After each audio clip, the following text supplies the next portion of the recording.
Ambiance tendue à l'arrivée de Marine Le Pen à Calais. D'un côté, ceux qui soutiennent les migrants et considèrent que la venue de la présidente du Front National ne fait qu'attiser la haine.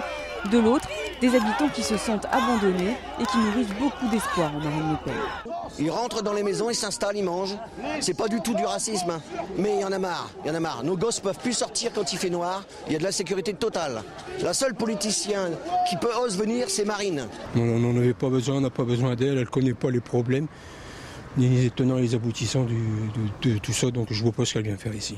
Pendant sa visite d'1 heure dans une rue commerçante, Marine Le Pen a dénoncé, je cite, la scandaleuse incurie du gouvernement face au fléau qu'est selon elle l'immigration clandestine pour Calais. La raison de ma présence, c'est de dénoncer le fantastique scandale que représente l'abandon de cette ville aux problématiques de l'immigration clandestine. Ça fait des années que ça dure.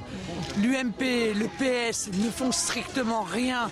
On ne prend pas la mesure du désespoir de cette population. Une récupération politique insupportable pour les élus de Calais. Madame Le Pen est venue aujourd'hui sur Calais pour faire sa grosse communication, mais je pense que faire de la récupération politique telle qu'elle le fait est extrêmement dangereux. Le nombre de migrants a plus que doublé depuis la fin de l'été. Ils sont désormais près de 2300 à Calais. 100 policiers et gendarmes supplémentaires ont été affectés hier à la sécurisation du port et du centre-ville.